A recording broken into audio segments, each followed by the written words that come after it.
यीशु मसीह के मधुर नाम में एक बार फिर से आप सबका स्वागत है। और हम यरूशलेम के बारे में जो प्रभु यीशु मसीह के समय में था, हम बराबर देख रहे थे। और ये कि प्रभु जो है बार बार अपने मिनिस्ट्री के दौरान जो है यरूशलेम विजिट करते हैं। और हमने देखा था कि बचपन में 8वें दिन खतने के समय में वे यरूशलेम आए शुद्धिकरण के लिए, जो थे उन्होंने चढ़ावा चढ़ाया। फिर 12 वर्ष की आयु में वे आए। फिर परीक्षा के दौरान जो है शैतान उन्हें यरूशलेम में मंदिर के कंगोरे पर ले गया।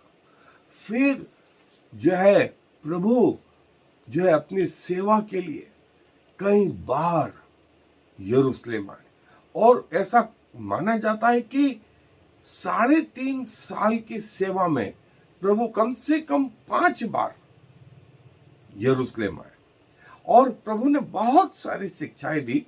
सो उन शिक्षाओं को भी जो है हम देखेंगे, डिटेल में देखेंगे। और जैसा मैंने कहा 2022-2023 हम पूरा प्रभु की मिनिस्ट्री में एक एक चीज को कि प्रभु ने क्या कही, हमें क्या सिखाया, हमें कैसे उनमें बने रहना है, ये मैं आपको लिए चलूंगा। आप जुड़े रहे। और इस बात से भी हम सतर्क रहेंगे कि हमारा प्रभु यदि आज रात आ जाए या हमारी मृत्यु हो तो हम प्रभु के साथ जा पाए। सो न सिर्फ अध्ययन करेंगे, लेकिन मैं आपको जागरूक भी करता रहूंगा। सो आए मेरे साथ डिटेल में अध्ययन को देखें। सो हम लोगों ने देखा था कि प्रभु जो है अपनी मिनिस्ट्री के दौरान 3.5 साल के उस सेवा के दौरान कम से कम 5 बार जो है वो इस स्थान में आए। और कई बार जो है वो यरूशलेम के निकट भी रहे, जैसे बपतिस्मे के समय में, बैतनी में, बेतफगे में, और जो यरूशलेम से जुड़े हुए हैं या अटैच है। और जो है सुसमाचार में सुनाने में जो है प्रभु यरूशलेम से जो है और जुड़े रहे। और करीब 4 बार, फसह के समय में 2 बार, और दूसरे और त्योहारों के समय में भी प्रभु जो है, जिसका वर्णन 5वें अध्याय यूहन्ना रचित सुसमाचार में, फिर 10वां अध्याय 22वें आयत में जो है, और तीसरी बार फसह के समय में जो है यूहन्ना 6 अध्याय 4 आयत में जो है प्रभु यरूशलेम में प्रवेश करते हैं। और जो है वो ये कि प्रभु इस यरूशलेम को, जो आज सारे विश्व का केंद्र बिंदु माना जाता है और सबसे सेंसिटिव एरिया जो है वो यरूशलेम। और बाइबल के अनुसार साल में 3 बार, फसह के समय में, पेंतिकोस के समय में, और सुक्कोत के समय में जो है, सुक्कोत मतलब पहले फसल कटनी के समय में 3 बार प्रत्येक व्यक्ति को यरूशलेम आना पड़ता था, जिसकी आज्ञा जो है स्वयं परमेश्वर ने दी थी। और जो है कई लोग प्रभु यीशु मसीह का इंतजार कर रहे थे कि प्रभु क्या कहेगा। और जो है प्रभु ने यरूशलेम के लिए कहा, हे यरूशलेम, तू जो भविष्यवक्ताओं को मार डालती है, जैसे मुर्गी अपने बच्चों को अपने पंखों तले रखती है, वैसे मैंने चाहा था कि तुझे अपने पंखों के नीचे रखूं, लेकिन तू जो है नहीं चाहती। ये लूका रचित सुसमाचार में, ये मत्ती रचित सुसमाचार में भी यही बात प्रभु ने कही। और मत्ती रचित सुसमाचार और लूका रचित सुसमाचार में जो है प्रभु ने ये बात कही। और कई लोग प्रभु के पीछे हो लिए और कई उसके विरोध में आ गए। और प्रभु के प्रथम आगमन के समय में दो ग्रुप दुनिया में हो गए, एक जो उनको फॉलो कर रहा था, एक जो उनके पीछे चल रहा था, और एक जो उनके विपरीत चल रहा था, एक जो उनके विपरीत चल रहा।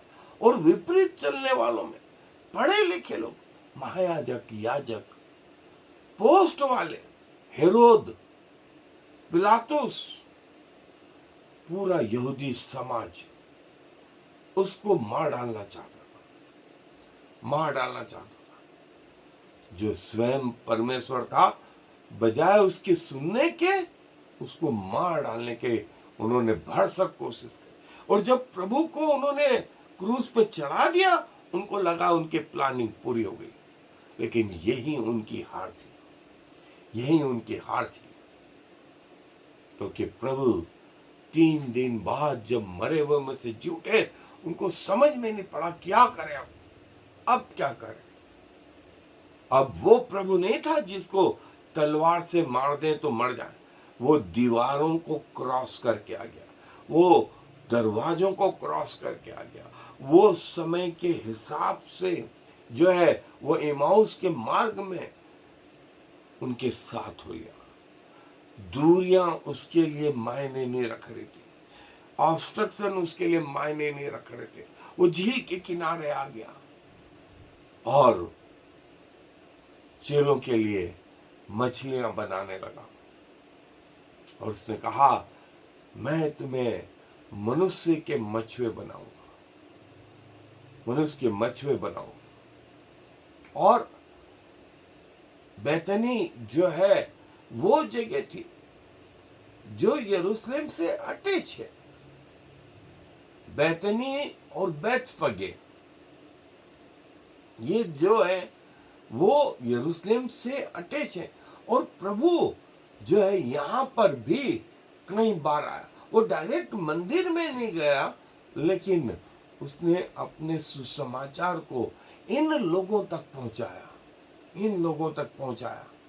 सो ये कि लोग जो है उसका क्यों विरोध कर रहे थे। और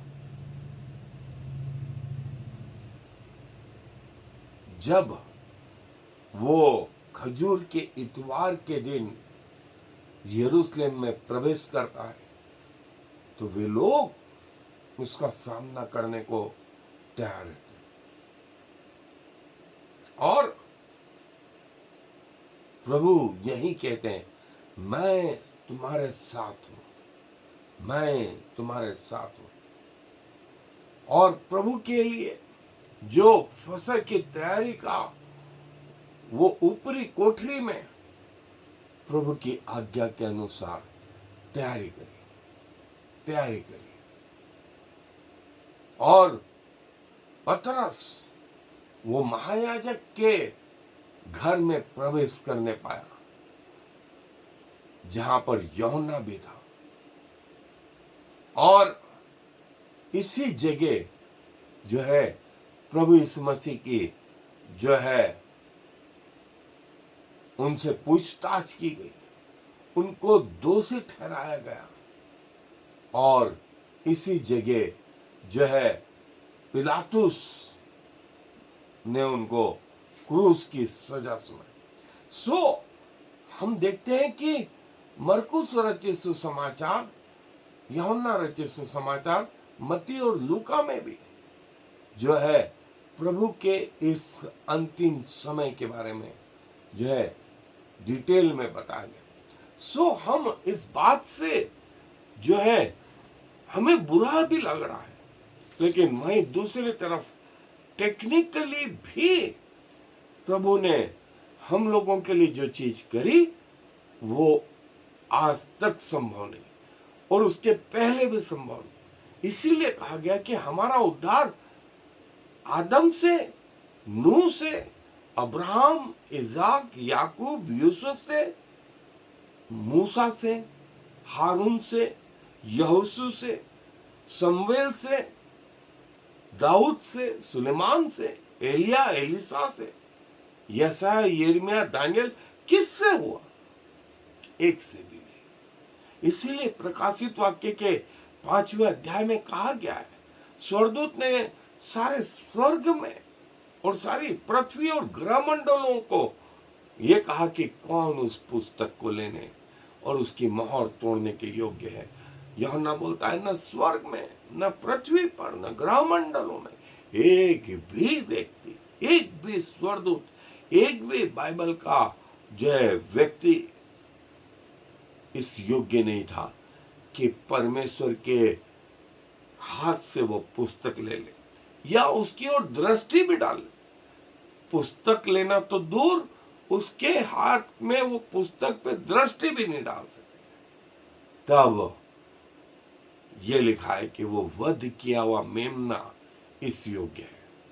वध किया हुआ मेमना जो पृथ्वी पर आया, पृथ्वी पर स्वर्गों में भी नहीं समाता, पृथ्वी को अपने चरणों की चौकी बनाता, एक बालक के रूप में इस पृथ्वी पर आया। लोगों ने उसका इनकार कर दिया, लोगों ने उसका इनकार कर दिया। नाजरत में आया, नाजरत के लोगों ने भी, वो यहीं पला बढ़ा, लेकिन नाजरत के लोगों ने भी उसके महत्व को नहीं जाना, उसका तिरस्कार करा। और जब वो मिनिस्ट्री में आया तब भी सारा विश्व दो हिस्सों में बटा हुआ था। एक जो ग्रहण कर रहा था उन्हें परमेश्वर करके, और एक जो उन्हें नकार रहा था। दोनों के परिणाम अलग अलग हो। ये वो जगह जहां प्रभु को उनकी मृत्यु के बाद रखा गया था और पत्थर लुढ़का करके ये हिस्सा बंद किया गया। और तीसरे दिन प्रभु इस जगह से जीवित होकर के बाहर आए। ये वो पत्थर लुढ़का के इस दरवाजे को बंद किया गया और स्वर्गदूतों ने आकर के इस पत्थर को लुढ़का दिया और उस पर बैठ गए और कहा कि जिसे तुम ढूंढते हो वो यहां नहीं, वरन अपने वचन के अनुसार जी उठाए, अपने वचन के अनुसार जी उठाए। और ये स्वर्ग जो है यरूशलेम, जो स्वर्ग से उतरेगा, इसी जगह, इसी पुराने यरूशलेम में, ये नया यरूशलेम प्रभु के द्वितीय आगमन के समय में, जिसका वर्णन 19वें अध्याय, 20वें अध्याय में, 21वें अध्याय प्रकाशित वाक्य में इसका वर्णन आया है। आप डिटेल में पढ़ सकते हो। ये यरूशलेम जो स्वर्ग से उतरेगा वो इसी जगह जो वर्तमान में यरूशलेम है यहां आएगा और पृथ्वी पर प्रभु का राज्य स्थापित होगा 1000 वर्ष तक। ये वो ऊपरी कोठरी जहां पर प्रभु यीशु मसीह ने अपना अंतिम भोज, जिसे आज हम प्रभु भोज करके लेते, वो यहां पर लिया था। और कई लोग इसे देखने आते, कई लोग इसे देखने आते। ये वो जगह, ये वो पश्चिम दीवार। ऐसा कहा जाता है कि सुलेमान के मंदिर का जो हिस्सा बचा रह गया वो ये पश्चिम दीवार। इसको वेलिंग वॉल या रोने वाली दीवार भी कहा जाता है। इजरायली लोग यहां आकर के प्रतिदिन इसको छू करके रोते हैं। इसका 30 फीट हिस्सा बोलते हैं जमीन के अंदर समय के हिसाब से चला गया है। और ये हिस्सा वर्तमान में यहूदी लोग इसको छू करके कहते हैं, प्रभु गलती हो गई, गलती हो गई, गलती हो गई, गलती हो गई, माफ कर, माफ कर, माफ कर। इस दीवार को पकड़ करके रोते, इसकी खांचों में अपनी चिट्ठियां डालते कि प्रभु हमारी दुआएं सुन, हमारी दुआएं सुन, क्योंकि जो कुछ तूने कहा था वो हमसे बुरा हुआ और तूने उसके परिणाम हमारे पूर्वजों को और हम पर भी भुगता है। प्रभु अपनी प्रतिज्ञा हमारे जीवन से पूरा कर। और देखें, ये वो स्थान जहां प्रभु का जन्म हुआ था, वहां church of nativity, church of nativity Bethlehem में ये चर्च, और इसका जो ये एंट्री पॉइंट है वो ऐसा छोटा है कि हर व्यक्ति क्या हो, झुक करके जाए। झुके किसके सामने? राजाओं के राजा के सामने, प्रभुओं के प्रभु के सामने। उसके सामने क्या करें? यदि उसके दर्शन करना है तो कैसे चले? सर झुका करके, घुटनों को मोड़ करके उसके दर्शन। यहां अंदर वो हिस्सा है, स्टार ऑफ डेविड जो बनाया गया, चर्च ऑफ नेटिविटी का ये एंट्रेंस था। सो प्रभु अपने वचन पर आशीष दे। आए दुआ में अपने सरों को प्रभु जी धन्यवाद देते हैं कि प्रभु आप बार बार यरूशलेम आए और आपने सारी दुनिया को ये बताने की कोशिश करी कि पापों से छुटकारा मनुष्यों के द्वारा नहीं, परमेश्वर ही से संभव है। और परमेश्वर जब मनुष्य का रूप धारण करके आए तो कई लोगों ने उन्हें नकार दिया, लेकिन जितनों ने उन्हें स्वीकार करा उन्हें परमेश्वर की संतान होने का अधिकार आपने दिया है। वे न तो लहू से न मांस से वरन आपकी इच्छा से उत्पन्न हुए। धन्यवाद देते हैं प्रभु कि दुनिया का 2/3 हिस्सा आपके पास आया है। आपके उस प्रेम के कारण, आपकी दया के कारण। जो अभी तक नहीं आ पाए उनके लिए भी दुआ करते हैं प्रभु, वे आपके स्वाद को चख पाए। सारा आदर आपको देते हुए इस विनती को प्रभु यीशु मसीह के नाम से मांगते हैं, आमीन। और फिर शमा इस्राएल यावे एलोहेनु यावे echad. Hear, O Israel, the Lord is our God, the Lord alone.